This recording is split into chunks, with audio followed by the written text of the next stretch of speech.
Number one, if you're growing organically and you don't want to till, you probably should take the cover crop after your vegetable crop, because most people are growing vegetables, right? Yes. Take a cover crop after your vegetable crop, that's going to winter kill. Okay? So let's say you're growing peppers and tomatoes and squash and eggplant, typical vegetables that we grow in this region. If you plant something like winter cereal rye, it will not winter kill, and it's going to grow very vigorously in the spring. And you might have to terminate with light tillage. That's fine, because you're not going to spray because you guys are organic. You can terminate with rolling it down, which is literally rolling it down, but you have to wait for the plant to accessional maturity. Of any annual grass, if you cut it or roll it or crimp it, same thing to the plant, at or just before sexual maturity will kill the plant. If you do it before then, it's going to come back, it's called tillering, and then resprout. Think of it when you cut down a tree, it resprouts from. If you don't want to till, and you don't want to spray, but you still want to have a cover crop, plant something that will winter kill. Something like oats. It grows about yay high, winter kills, come spring, it's your mulch layer. Sorghum Sudan grass, same thing, but you got to get that in early because that's a warm season grass.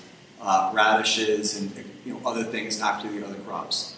Will winter kill. The concern is that every day of growth in the spring, this time of year, is equivocal in terms of soil biology and biomass and the root structure to about 5 days in the fall. Okay, so things that winter kill will be dead right now, and your field might be bare, your garden might be bare. If you have a high residue layer, so much the better. So if you plan around it and you can get your crops in a little bit later, and you're going to roll or mow or mulch over, you're going to improve the soil structure. But like we had that conversation before, soil health and crop production don't always go hand in hand.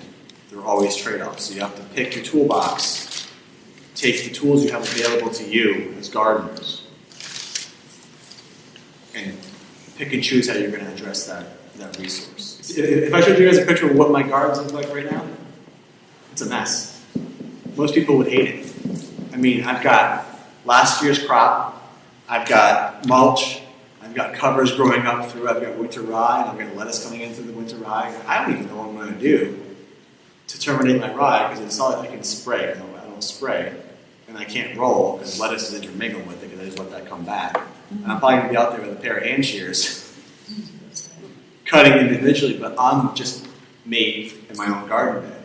If I was large scale farming, I'd be in a pickle. Yeah. Can you just pull the winter rye up by the roots? Yeah. I would rather not personally because that disturbs the soil profile. I'm a soil geek. Right. But if I have to, yeah, I'll just pick it up and lay it back down. Shake it up. No, shake it up. Yeah. Or can you just cover with newspaper or something? I mean, can you cover it up and you want to kill it? You could, but the thing is with my garden is that I let my lettuce go to seed every year, and my cover is coming up in the lettuce as well. Right, So okay. I might use it to my benefit, where the cover crop actually shades the lettuce, where it doesn't bolt quite as fast. Okay. It's kind of a living experience, a living experiment at my place. Anybody else?